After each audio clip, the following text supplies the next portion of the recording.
Subscribe कीजिए study at home by Pankaj Sharma channel को और बेल आइकन को प्रेस कीजिए ताकि मेरे सारे लेटेस्ट वीडियोस आप तक पहुंच सकें सबसे पहले। नमस्कार दोस्तों, हम बात कर रहे हैं एरिया 2 डायमेंशन की, जिसमें मैं आपके लिए पहला, दूसरा, तीसरा टॉपिक वीडियो बना चुका हूं। तो जिसने मेरा ये वीडियो नहीं देखा है तो प्लीज़ आप इस वीडियोस को जा करके पहले देखें।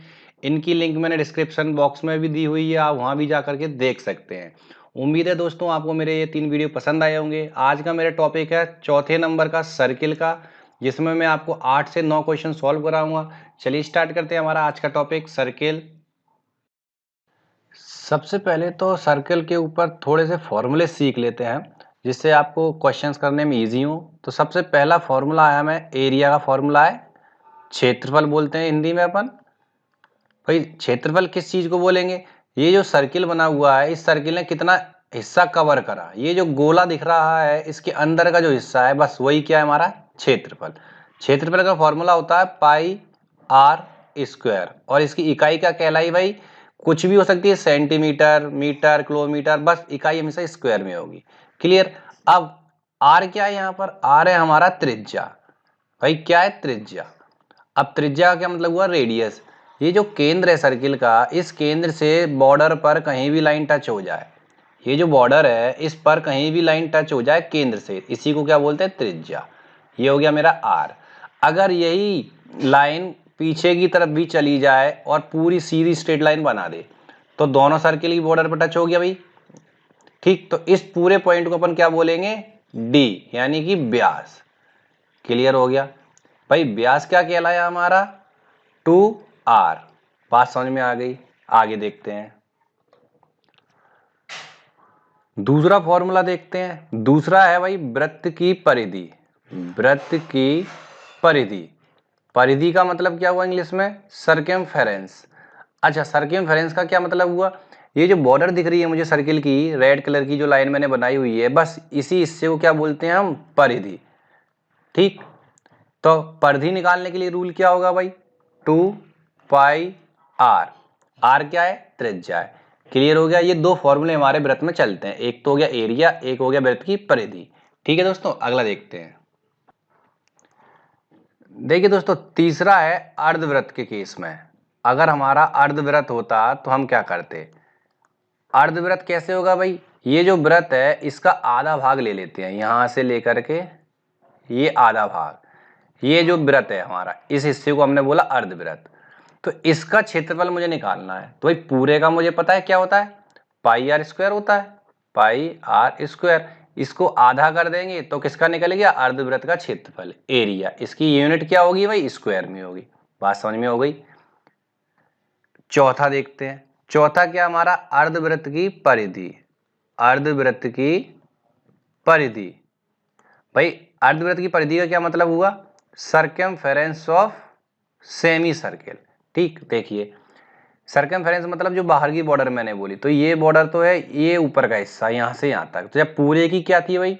2 पाई आर थी। अगर मैं आधा करूंगा तो पाई आर बचेगी। क्लियर हो गया। लेकिन परिधि उसी को बोलते हैं जो बिल्कुल क्लोज हो जाए, बंद हो जाए। तो अभी तो यहां से लेकर के यहां से घूम कर मैं गया इधर तक, तो बंद नहीं हुई। फिर मैं वापस इस पॉइंट से आया आया आया और इधर आ गया। क्लियर। तो मैंने एक्चुअल में कितना चला? ये सेंटर से ये आर और ये आर, तो प्लस के 2r मैंने और चल दिया। बात क्लियर हो गई? तो भाई आर क्या है? त्रिज्या है। तो दो फॉर्मूले तो बन गए मेरे अर्धवृत्त की। क्लियर हो गया? आगे देखते हैं। देखिए अगला फॉर्मूला है मेरा पांचवा, ये कहलाया वृत्त के चाप की लंबाई। वृत्त का चाप, वृत्त के चाप की लंबाई मुझे कैसे निकालनी है? मतलब क्या हुआ? Arc, length of arc. ठीक है भाई, देखिए जब केंद्र से दो त्रिज्याएं किसी भी पॉइंट पर सर्किल की परिधि पर टच कर जाएं, ये टच कर गए, तो इन दो त्रिज्याओं के बीच में जो हिस्सा बना, ये जो हिस्सा है, इसी को हमने क्या बोला? चाप बोला। ठीक, मान लेता हूं ये ए है, ये बी है, तो वृत्त का चाप क्या कहलाया मेरा? ए बी कहलाया। ठीक, मुझे इसकी लंबाई चाहिए। तो दोस्तों एक चीज याद रखो, ये चाप किस पे बन रहा है? परिधि पर बन रहा है। तो पूरी परिधि मुझे पता है कितनी होती है भाई? 2 पाई आर। क्लियर हो गया। पर मुझे क्या चाहिए? केवल ए से बी के हिस्सा। तो ये देखिए, ए पॉइंट से केंद्र पर ये ओ ले लेते हैं, बी पॉइंट से केंद्र पर ओ, इसके बीच में कुछ तो एंगल बनेगा। ये एंगल मान लिया थीटा। बात समझ में आ गई? तो बस पूरी परिधि का इस कोण पर निकाल दीजिए थीटा बटे 360। 360 क्यों? क्योंकि पूरा सर्किल कितने का होगा? 360 का होगा। क्लियर है? अगला देखिए छठवा। छठवा क्या है? वृत्तखंड। वृत्तखंड का क्षेत्रफल अब भाई क्षेत्रफल मतलब क्या हुआ? एरिया। और वृत्तखंड से क्या मतलब हुआ? ये जो दोनों त्रिज्याओं ने चाप बनाया तो इस बीच में ये जो हिस्सा बना ये हुआ वृत्तखंड। बात समझ में आ गई? तो ये हिस्सा किस पे बना? वृत्त के एरिया पे ही तो बना। तो भाई पूरा एरिया कितना होता है? पाई आर स्क्वायर होता है। और मुझे चाहिए वृत्तखंड केवल इतना सा एरिया। ये एरिया कैसे निकलेगा भाई? कोण कितना बना रहा है? थीटा। थीटा बटे 360। बात क्लियर हो गई? तो जब मुझे चाप चाहिए तो परिधि के साथ में गुणा कर दूंगा थीटा बटे 360। जब मुझे वृत्तखंड का क्षेत्रफल चाहिए तो फिर मैं एरिया के साथ में थीटा बटे 360 का गुणा कर दूंगा। क्लियर दोस्तों? इसी के साथ हमारे ये 6 फॉर्मूले समाप्त होगा। चलिए इन पर बनने वाले कुछ क्वेश्चंस को देखते हैं। देखिए पहला क्वेश्चन है, एक वृत्त की त्रिज्या 3 गुनी करने से उसकी परिधि अपने पूर्व परिधि से कितना गुना होगी? दोस्तों परिधि की बात कर रहा है। अब देखिए मान लेते हैं ये वृत्त है, ठीक, इसकी त्रिज्या हो गई r। तो परिधि क्या होती है? ये रेड लाइन। और ये क्या मैंने अभी आपको बताई फॉर्मूले में 2 पाई r, यही तो होती है परिधि। इसको अपन p से डिनोट कर सकते हैं, p से दर्शा सकते हैं। आगे देखिए बोल रहा है अगर इसकी त्रिज्या को 3 गुना कर दें तो अब जो त्रिज्या मैं मान ले रहा हूं वो कितना हो गई भाई? 3 गुना हो गई। पहले r थी अब 3r हो गई। तो इस केस में इसकी परिधि कितनी होगी भाई? परिधि क्या होता है formula? 2 into pi into R. अब आर की जगह त्रिज्या कितनी है हमारी? 3r है ना। तो यहाँ क्या लिख दूंगा मैं? 3r। तो देखिए 3 को मैंने इधर ले लिया इंटू 2 पाई आर। तो 2 पाई आर ये रहा। देखिए पहले थी 2 पाई आर, अब कितनी है? 2 पाई आर तो है लेकिन साथ में 3 का गुणा हो रहा है। इसका मतलब पहले की परिधि का 3 गुना हो गई। तो मेरा आंसर क्या बन गया? 3 गुना। उम्मीद है क्लियर हो गया होगा। अगला क्वेश्चन देखते हैं। देखिए अगला क्वेश्चन है, एक वृत्त की परिधि एवं त्रिज्या का अंतर। देखिए दोस्तों परिधि और त्रिज्या का अंतर 37 सेंटीमीटर है। इस वृत्त का क्षेत्रफल क्या है? दोस्तों वृत्त का क्षेत्रफल कैसे निकालते हैं भाई? एरिया बराबर होता है पाई आर स्क्वायर। पर आर मेरे पास है नहीं तो कंडीशन क्या दी है? परिधि एवं त्रिज्या। तो परिधि कितनी हो गई? 2 पाई आर हो गई। त्रिज्या कितनी हो गई? आर हो गई। मैंने आर त्रिज्या मानी है अभी वृत्त की। इन दोनों का अंतर ये लगा दिया मैंने बीच में माइनस। कितना है भाई? 37। क्लियर है? अगर मैं आर कॉमन ले लूं तो मेरे पास क्या बचेगा? 2 गुणा पाई का मान होता है 22/7 माइनस 1 बराबर के 37। क्लियर? इनका मैं एलसीएम लेके घटा दूंगा तो 7 एकम 7, 22 दूनी 44। 44 में से 7 गया तो बचेगा 37/7। क्लियर है? आर गुणा बराबर में क्या बचेगा? 37। 37 से 37 कट गया तो आर का मान क्या आ गया मेरे पास? 7। क्लियर? तो भाई त्रिज्या मिल गई। जैसे ही त्रिज्या मिल गई तो मैं यहाँ डाल सकता हूँ वैल्यू को 22/7 गुणा आर का मान है 7 गुणा 7। ठीक, 7 से 60 काट दिया तो 22 इंटू 7 154। अब इकाई क्या आएगी भाई? सेंटीमीटर है, इसका मतलब सेंटीमीटर स्क्वायर। क्लियर हो गया दोस्तों? एरिया क्या हो गया? 154 सेंटीमीटर स्क्वायर। अगला क्वेश्चन देखते हैं। अगला क्वेश्चन है, किसी वृत्त के व्यास में 40% वृद्धि करने पर इसके क्षेत्रफल में कितनी वृद्धि होगी? दोस्तों व्यास में वृद्धि करना हो या त्रिज्या में वृद्धि करना हो कोई इशू नहीं है। अपना केवल एक ही रूल है इस केस में। क्या होगा देखते हैं भाई। प्रतिशत कमी ऑब्लिक वृद्धि, ये मैंने आपको रेक्टेंगल में भी सिखाया है, वर्ग में भी सिखाया है, सेम फॉर्मूला है इधर भी। तो भाई ये क्या हो गया? Plus minus X plus minus Y plus minus X Y बटे 100। तीनों के लिए सेम फॉर्मूला है, प्रतिशत कमी ऑब्लिक वृद्धि। अब देखिए यहाँ एक्स क्या हो गया? त्रिज्या। यहाँ वाई भी क्या हो गई? त्रिज्या। और जेड को मान लेते हैं क्षेत्रफल। क्लियर है? तो जेड हमारा हो गया ये हिस्सा। अब देखिए यहाँ त्रिज्या हो या व्यास हो, त्रिज्या हो या व्यास हो, हमें वैल्यू क्या लेनी है? एक्स और वाई ही लेनी है। क्लियर? अब देखिए अगर प्लस होगा इसका मतलब वृद्धि हो रही है, ठीक। अगर माइनस होगा इसका मतलब क्या हो रहा है? कमी हो रही है। अब देखिए प्लस माइनस एक्स, एक्स का मतलब क्या हो? त्रिज्या हो या व्यास हो। तो भाई क्या बोल रहा है? व्यास। 40% की वृद्धि तो प्लस के 40 प्लस y में भी वही केस है 40 प्लस x भी 40 गुणा y भी 40 बटे में 100। 0 से 0 काटा, 0 से 0 काटा, 40 40 तो हो गए 80 प्लस 4 चौक 16 बराबर 96। 96% क्या हो गई भाई, प्लस में आया आंसर, यानी कि वृद्धि हो गई। तो मैं कह सकता हूं जो हमारा एरिया है जेड है उसमें क्या हो गया, वृद्धि हो गई। कितनी, 96%। तो इस प्रकार के क्वेश्चन में किसी में भी कमी वृद्धि बताए, वो आपको व्यास में हो त्रिज्या में हो, आपको यही कॉन्सेप्ट यूज करना है। कॉन्सेप्ट नहीं बदलिएगा, ना आयत के लिए, ना वर्ग के लिए और ना वृत्त के लिए। क्लियर है? अगला क्वेश्चन देखते हैं। देखिए अगला क्वेश्चन है, एक पहिए का व्यास 1.26 मीटर है, 500 चक्कर लगाने में यह कितनी दूरी तय करेगा। दोस्तों जब बात हो 500 चक्कर, 10 चक्कर, कुछ भी मतलब चक्कर से रिलेटेड हो, तो देखिए सबसे पहले आप समझ लीजिए, मान लेते हैं ये है एक वृत्त या एक पहिया। भाई अगर मैं इस पॉइंट से स्टार्ट करूं, ये पहिया घूमना शुरू करेगा, तो यहाँ से पहिया गया घूमते हुए, वो वापस से इधर आ गया, इसका मतलब क्या हुआ, एक चक्कर हुआ। भाई हुआ कि नहीं हुआ एक चक्कर। तो बस याद रखिए इसमें कॉन्सेप्ट, जो एक चक्कर होता है वो हमेशा क्या होता है, एक परिधि के बराबर होता है। एक चक्कर हमेशा किसके बराबर होगा, एक परिधि के बराबर होगा। मतलब जब एक बार परिधि निकालूंगा तो उसका मतलब क्या हुआ, एक चक्कर लग गया। बात समझ में आ गई। तो एक परिधि यानी कि अगर मैं बात करूं इस पॉइंट से इस पूरे सर्किल के जो परिधि है उसको अगर मैं काट दूं तो कुछ इस प्रकार से लाइन बन जाएगी, बन जाएगी। तो ये कुछ ना कुछ तो दूरी कहलाएगी ना भाई, ये कुछ ना कुछ दूरी जब कहलाएगी तो इसी दूरी को मैंने क्या बोला भाई, एक चक्कर। तो एक चक्कर में कितनी दूरी तय करी उसने, एक परिधि के बराबर तय करी। क्लियर है? अब उसे कितने चक्कर लगाने हैं, 500 चक्कर लगाने हैं। तो 500 चक्कर में उसको कितनी बार चलना पड़ेगा, 500 परिधि चलना पड़ेगी।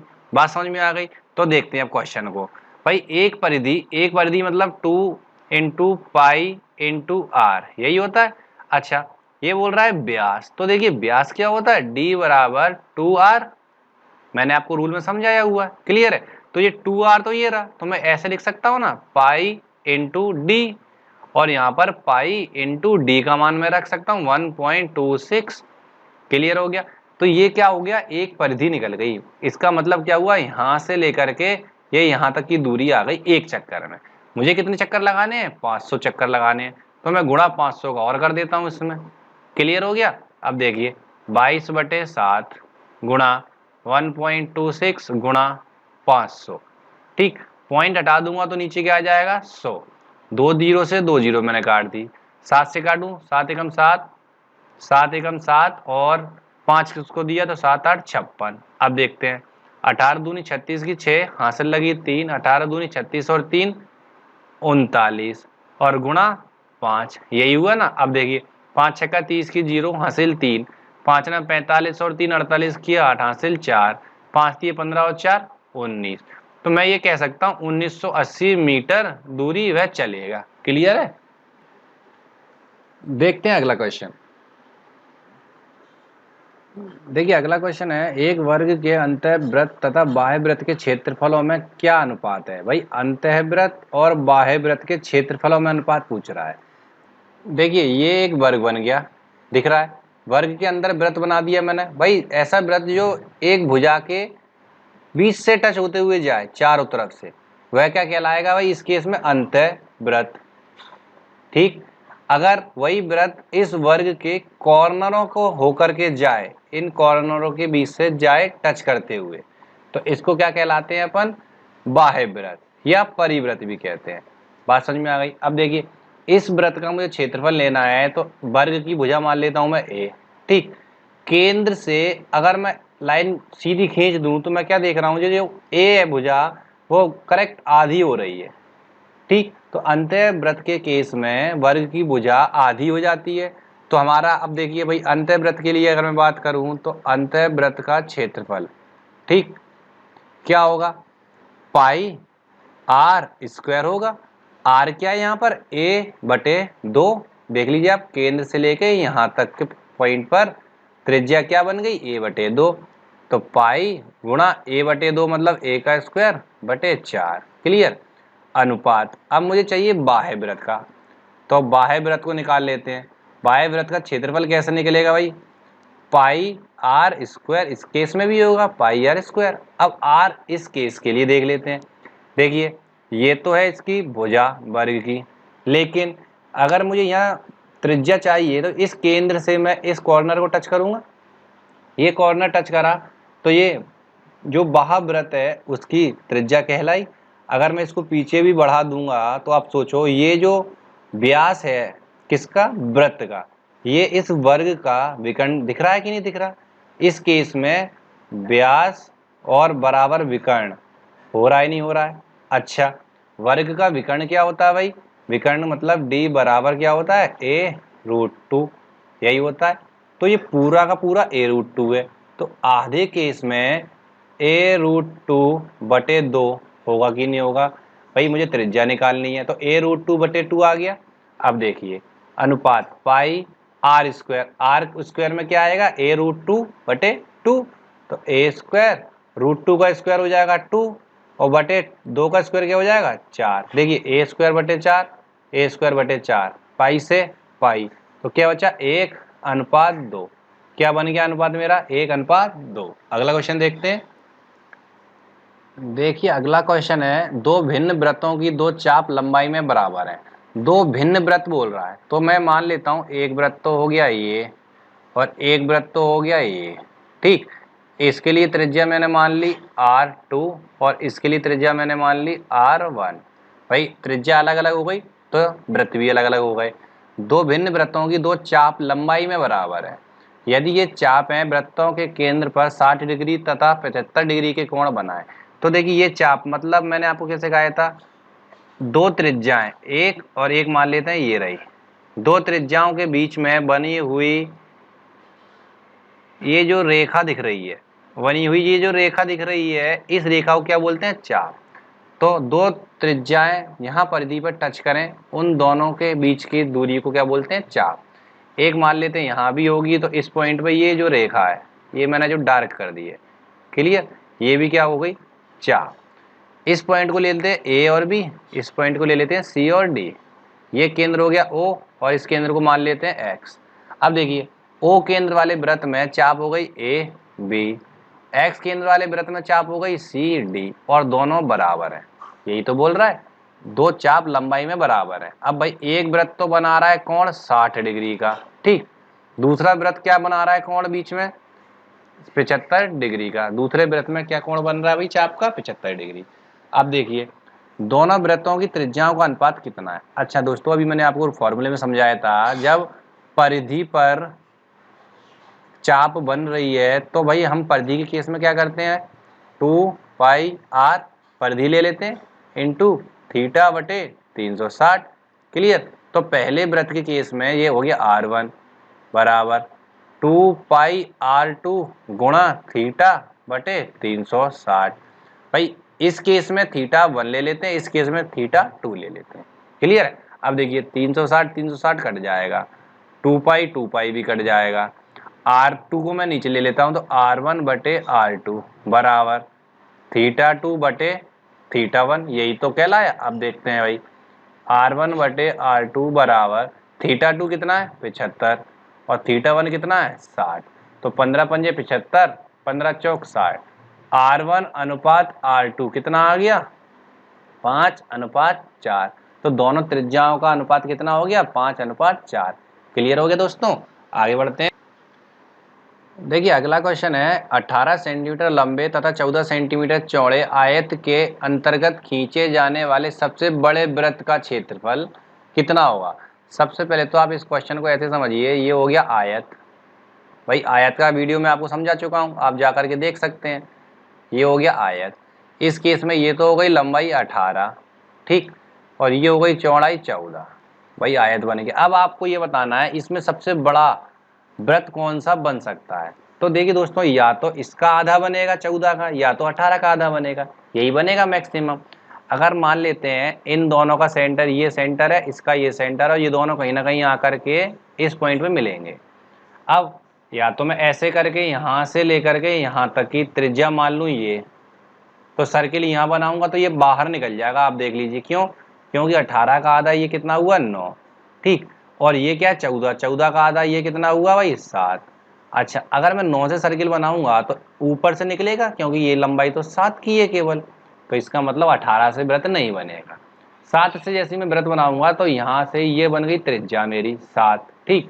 अब 7 से मैंने लिया सर्किल, ये बनाया बनाया, और यहाँ से अब ये बनता हुआ चला जाएगा, ठीक। तो ये तो 9 का था ना, तो 7 तो आराम से बन सकता है, तो इसका मतलब 7 की त्रिज्या से सर्किल बन सकता है। तो त्रिज्या कितनी हो जाएगी? 7। अब एरिया निकालना है तो क्या होगा भाई? पाई आर स्क्वायर। पाई कितना है? 22/7। आर कितना है? 7 गुणा 7। 7 से 7 काट दिया, 22 सत्ते 154। भाई इकाई क्या आ जाएगी? सेंटीमीटर, तो सेंटीमीटर स्क्वायर हो जाएगी। उम्मीद है समझ आ गया हो ये क्वेश्चन। क्लियर है? अगला क्वेश्चन देखते हैं। देखिए हमारा अगला क्वेश्चन है, अलग अलग त्रिज्या वाले दो वृत्त दिए गए हैं। भाई एक वृत्त तो मान लिया मैंने, ये हो गया छोटा सा, इसकी त्रिज्या मान लेता हूँ R1 है, ठीक। एक वृत्त में मान लेता हूँ ये हो गया छोटा सा, इसकी त्रिज्या मान लेता हूँ R2 है। क्लियर है? एक वर्ग का क्षेत्रफल 196 सेंटीमीटर है, मतलब एक वर्ग भी दिया हुआ है, ये वर्ग हो गया। इस वर्ग की भुजा कितनी मानूंगा मैं? A। इसका एरिया कैसे निकालूंगा भाई? ए स्क्वायर निकालूंगा ना, तो ए स्क्वायर मुझे कितना दिया हुआ है? 196। तो ए स्क्वायर बराबर 196 दिया हुआ है। 196 किसका वर्ग होता है? 14 का। तो ए का मान मेरा निकल आया 14। क्लियर है? अच्छा, वर्ग की भुजा तो निकल आई, आगे देखते हैं। जिसकी भुजा बड़े वृत्त की त्रिज्या से आधी है। जिसकी भुजा मतलब इस वर्ग की जो भुजा है वो बड़े वृत्त की त्रिज्या से आधी है, तो बड़ा वृत्त कोई भी हो सकता है। मान लेता हूं मैं यही बड़ा है, ठीक। तो इसकी जो त्रिज्या है अगर ये आधी है तो त्रिज्या दुगनी होगी, तो मैं कह सकता हूं R1 क्या होगा? 2a होगा इस केस में। क्यों? एक वर्ग का क्षेत्रफल 196 सेंटीमीटर है, वही ये रहा, ठीक। जिसकी भुजा यानी इसकी भुजा बड़े वृत्त की त्रिज्या से आधी है। बड़े वृत्त की त्रिज्या मैंने मान ली R1। अगर इसकी आधी है तो इसको दुगना करना पड़ेगा ना, तो मैं R1 कह सकता हूं ना 28 हो गई। क्लियर है? आगे देखते हैं। छोटे वृत्त की त्रिज्या बड़े वृत्त की त्रिज्या का 3/7। जब ये बड़ा माना है मैंने तो फिर छोटा यही हुआ ना। क्लियर है? छोटे वृत्त की त्रिज्या बड़े वृत्त की त्रिज्या आ गई, तो भाई छोटे वृत्त की त्रिज्या R2 है, बड़े वृत्त की त्रिज्या आ गई यानी कि 3/7 है किसकी? R1 की। बात समझ में आ गई? तो देखें 3/7 इंटू R1 मैंने निकाल लिया 28, 7 चौक 28, 4 तिया 12, तो R2 निकल आया मेरे पास 12। क्लियर? अब देखें छोटे वृत्त की परिधि कितनी है। छोटे वृत्त की परिधि निकालना है तो क्या होगा भाई? परिधि के केस में 2 पाई R2 हो जाएगा। अब देखें 2 इंटू पाई का मान 22/7 इंटू R2 कितना है? 12। यही तो हुआ। अब इसका गुणा करना है मुझे, तो बेटर मैं इसका गुणा नहीं कर रहा हूँ, इसको मैं पाई रहने देता हूँ। तो 12 दूनी 24 पाई, आंसर आ गया मेरा। क्लियर दोस्तों? इसी के साथ हमारा यह लेक्चर समाप्त होता है दोस्तों। उम्मीद है पसंद आया होगा आप लोगों को। मिलते हैं अपन अपने अगले लेक्चर में। शुक्रिया दोस्तों।